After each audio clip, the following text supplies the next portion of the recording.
Speaking of gratitude, I just want to say that these three magic things, I have so much gratitude for you guys. You have all been a contribution to me being more of me in many different ways. And I just want to say thank you at the top of the hour because I have the mic and I'm allowed to.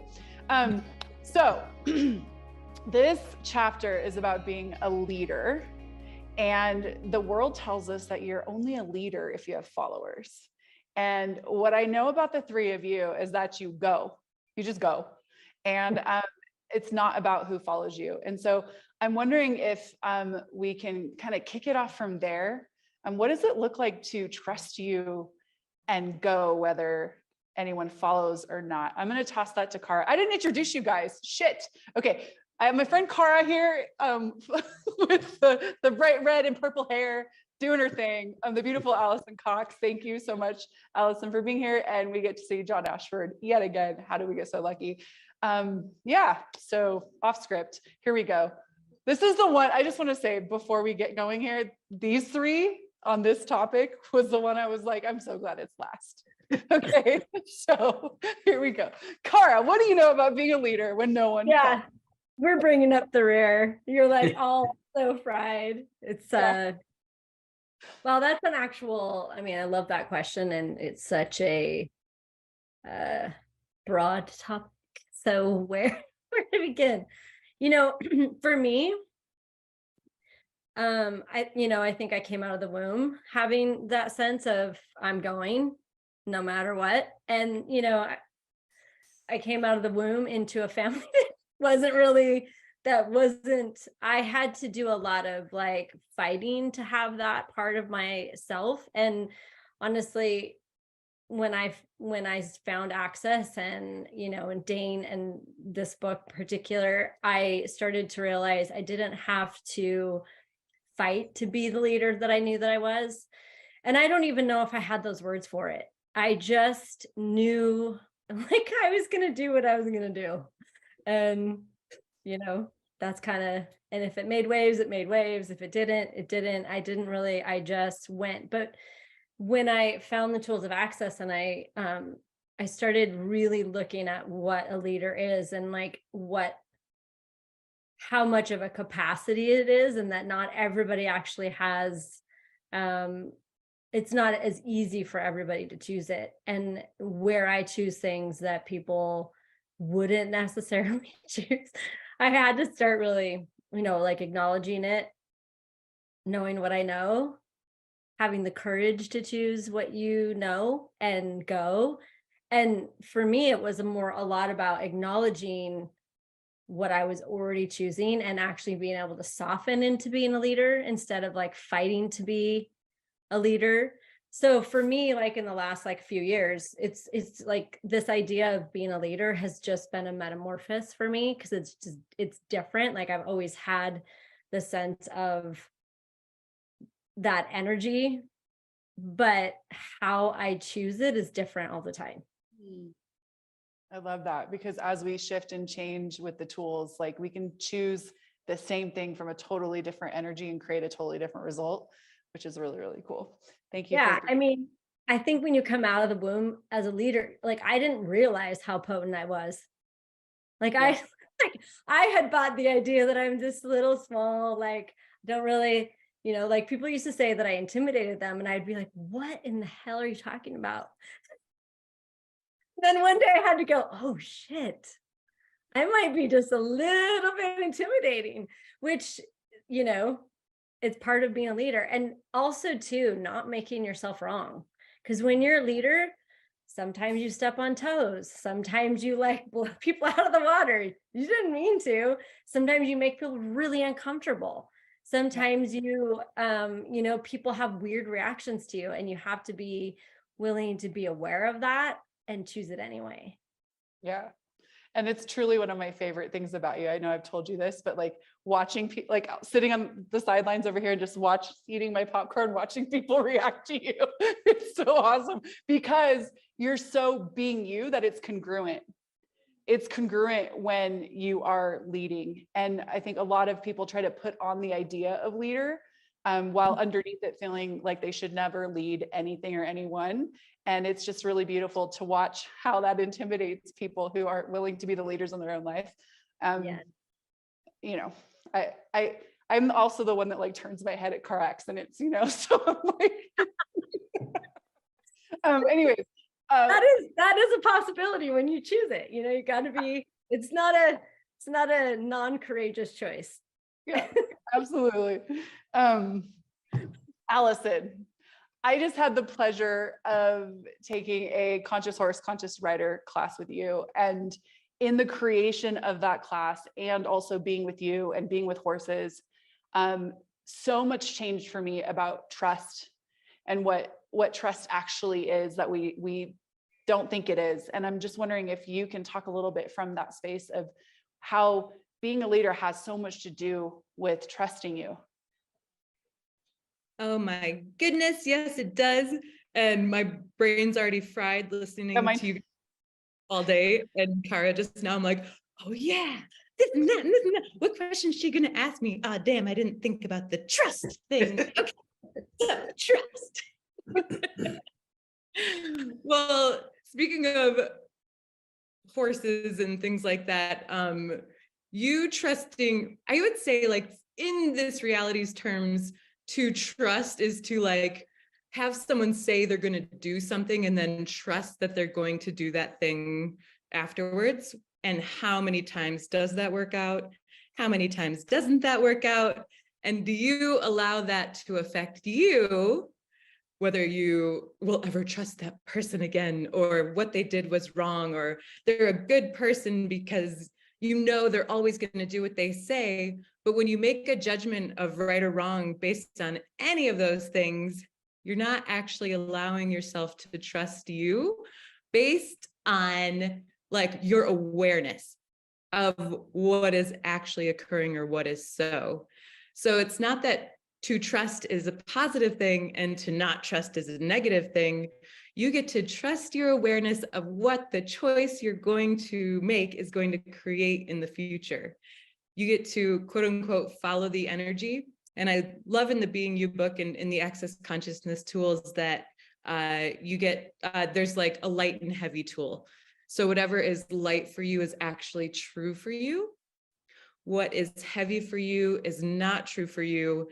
And you get to use that in any situation whatsoever. With horses, let's say you're getting around a horse and it's time to ride one, and you get you get a new job and it's time to go to the first day, or you're going to go on a date or whatever, something new. And you feel all of that like anxiety, all the projections, expectations, the things that come up when like the judgments about you, about what people are going to think about you. Are you capable or not? Instead of trusting that your choice is going to create and you and the universe have your back no matter what occurs around you. Mm-hmm. Even if you fall, you still have your back, and so does the universe. There's just another awareness to have there. I love that. And it's trusting that the awareness will show up from the choice, not the outcome. And I love how you put that. Thank you very much. Thank you. You're welcome. John, one of the taglines of Access is empowering you to know that you know. And I know that part of like being a leader and you being the leader that you are with young people who have found themselves in precarious situations, often from their own choices. How do you use these tools to empower young people to be the leaders that they truly be? I've been listening to, I'm fried too. Allison started, I was like, oh my God, my brain was like. Should we just all get a drink and just like. Yes, can we? We need I need some tequila. Cara, can you pass me a drink? There you go. Okay, I missed mine. I have damn tea. Oh, we're here. Me too. I'm like, I'll be get a coffee. Okay, so John, how do you get young people to know they can trust themselves? So what I realized, and this last year, I had the most dynamic conversation with my brother Dane. It was right. My brother. He's my brother from another mother. So okay. So I know people are like, what the fuck? I mean, wait, I mean, get over it. Anyway, I had the most dynamic conversation in, I think it was October. I can't remember what month it was. We had the BYCF in Mexico. And then I broke my ankle and I thought it was the end of the world. And I had another, like January 1st, I had a conversation with Dane. And what I realized that I've been doing for the longest, but not showing people this, being a leader means being source in question. Say more. I lived a lot of my life making other people's opinions more important because I honored them. Once I realized that I am the fucking source, now I could really honor them because I am actually creating a connection to them of being source. A lot of times young people come to me and they source because the system, schools, churches, families have made everything else source but their child.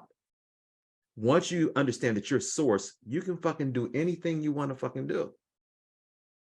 Because you have the awareness that you're source, that you connect, and you can be in question of everything, and you can be connected to people like no other because you're not a taker anymore.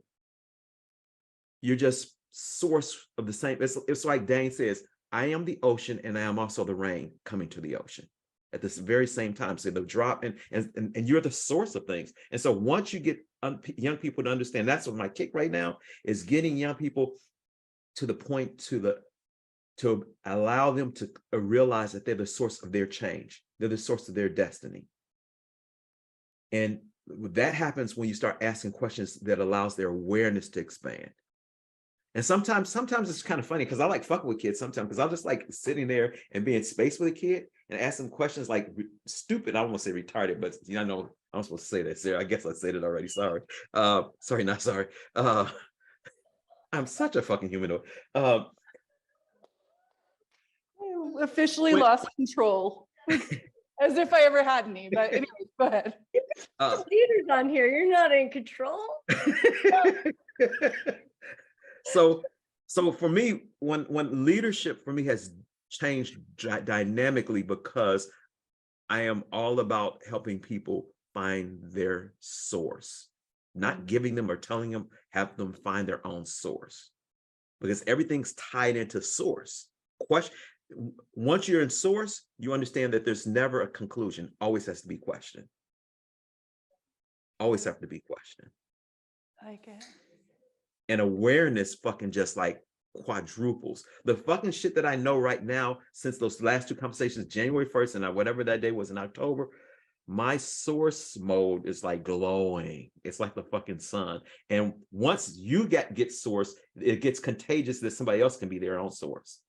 And then it'd be source party. So source party. I love it. Cara, you are an X-Men facilitator. Damn. And that is a specialty in access consciousness. You can tell us a little bit about it when I'm done talking. What I wanted to know is, what does it look like to lead from your difference and including your difference? Wow, that's a cool question.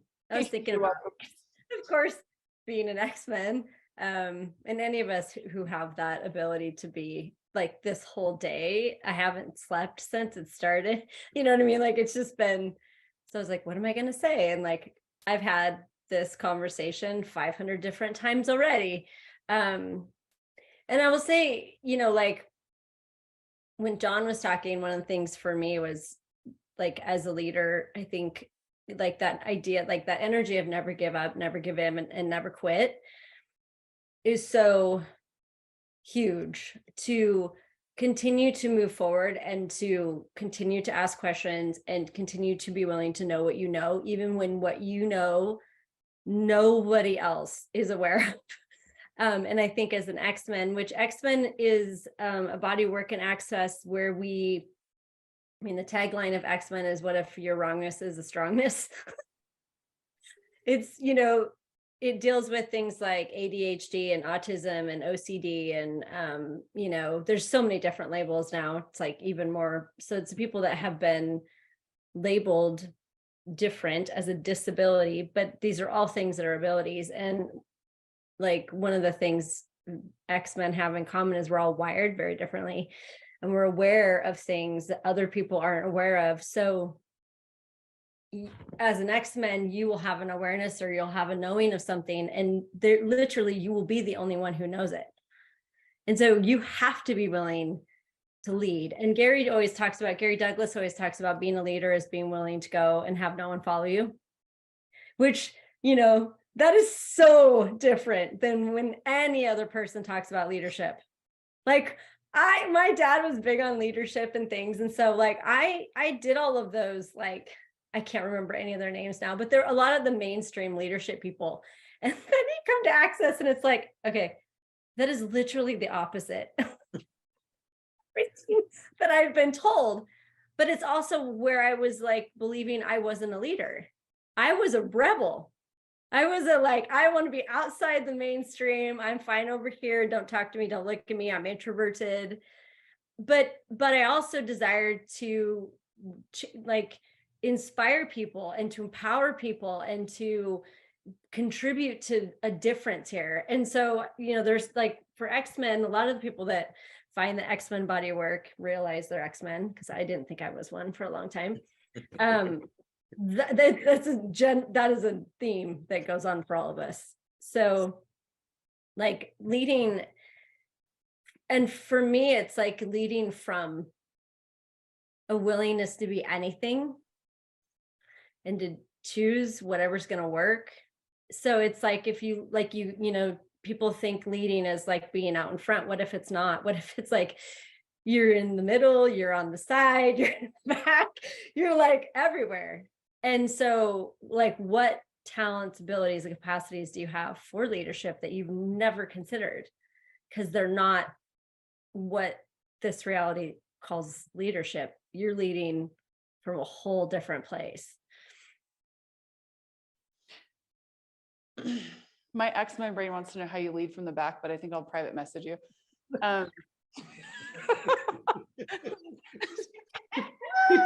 Okay, Allison. Yeah, please do. I got a lot of visuals there. I don't know about anybody I did, Allison. I was with you. I was like, wait. Every single person. You back. can't like say X-Men and then visually deliver that. X-Men capacities. My mind just went, ooh. Follow it up. I will follow it up. See, that's being a leader. I will follow that up. High five, girl. Allison, a lot of leadership in this reality is about like we said, like leading others, and there's that fear to go alone. Will you talk about what it is to be the leader in your own life? The leader in your own life is, number one, it's not stressful unless you make it so. It's pretty much one of the most relieving, relaxing things you can choose, because you don't have to gauge your choices based on how it's going to affect other people's, again, judgments of you, or how it's going to affect their life. So don't choose it because you're not controllable anymore, if that makes sense. So what if you started to choose things that were, my priority for when I'm choosing something like this is, number one, will this be fun for me? Is it going to expand my life? Have I ever done it before? Does it tweak my interest? Or it's like, what could you choose? Being the leader of your own life is, what can you choose that is not based on if everybody accepts it or if it makes you right? If you get to prove that you're doing the right thing, it's like, what is actually fun for you? It could be staying at home all day because you don't get to do that ever. Or like, being the leader of your life is choosing, again, what lights you up and what expands your universe, which then allows others. So if we're all energetic, and we talk about energy a lot in the Being, Dane does in the Being You book, we're all energetic, and the more people that are focusing on the heavy and the conclusions and the getting it right, and time is like the number one killer of being the leader of your own life. Throw time out the door. Get an alarm clock just to, you know, not anyway, unless you need to, whatever, you know what I mean. So you throw time out of the door. Energy is really the thing that is going to start to affect everything else around you. Like John said, you are the source. And you're aware of all kinds of things. Like Kara said, X-Men, you're aware. You can do things back here, up here, on the sides. All of these things, you choosing for you and bringing in this energy that isn't a confirmation of ideas, conclusions, how you're supposed to be. You being you and expanding you all over the place starts to change the vibration and the literal energetic vibrations of the molecules all around you. Therefore, being an invitation for others to have that too and expand on their higher vibration, if you quote unquote, like what they be too when they don't have the barriers of judgment around them.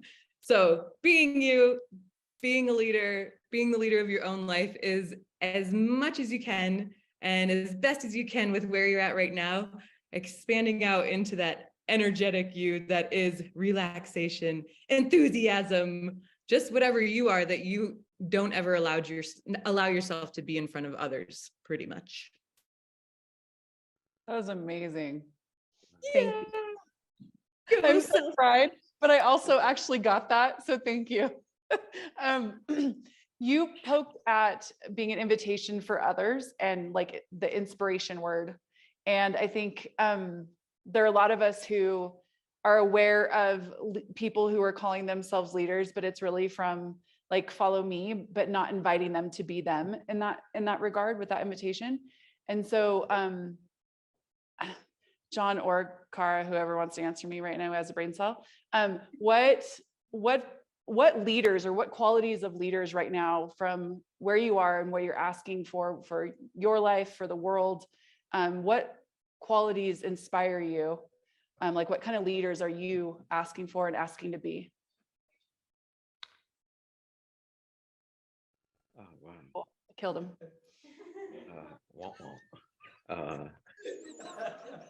Everybody's like, huh? Me? Kara? No, no, I want John, basically. That's my answer, John. You got the right answer. I point to Allison. Well, no, what if no. You go ahead. You go ahead. No, go ahead, Allison. I was gonna say, what if we don't have an answer because it hasn't existed yet? Yeah. And like, if we all keep exploring being this us thing.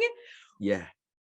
The leaders that we're actually asking for and we want to be are going to start showing up all over the place. I would just like to ask for way more of that. I so agree. Like I always talk about like one of the most fun things about facilitating these classes and also just being part of, you know, access, knowing some of the facilitators, meeting people along the way. Like they're the most fabulous people, beings to be around. And so I agree. It's like what is available that hasn't even shown up yet. I mean, that's what I'm interested in. Like I want to know what I want to be a year from now, 5 years from now, not and I know for sure it's not going to be anything that's out there. And I think that a lot of us have that sense of, well, hopefully have that sense of like, what are we here to create that isn't even here yet? Yeah. I think the leadership that I see is not an individual, because one of the things the thing that really spoke to me about this book is that at some point you stop teaching it and you just fucking be it. And that's the type of leaders that I desire, not the ones that could tell me what I want to hear, but I can tell by their energy what the fuck they doing. And you can see that in us. So I think that when you talk about where the leadership, I see the leaderships all day today. I've been poking in there. I'm looking at people on the screen. This is the type of leadership that I desire. But those who actually, if they didn't open the book and they didn't teach another class, you would know how to be you just by watching them. I think we should close it there, guys. That was awesome. Awesome. I agree. Thank you, everyone who has put their energy and the gift that they be and their magic and their miracles into creating this day. I'd love to thank Gary Douglas and Dr. Dane here for their tenacity with getting these tools out in the world. I'd love to thank Dane for this Being You Changing the World book that has changed so many lives. Thank you, translators, for showing up for many, many hours. Thank you, tech team, who continually create miracles that are not supposed to exist here, but you guys just keep being them and asking questions. And anybody, and host in the room, everybody in Mexico City, everybody in Rome, and around the world, we are so grateful for the contribution that you all be. And I will leave with Dane's famous question: what if you, truly being you, are the gift, the change, and the possibility this world requires? Thank you, everybody. See you next year.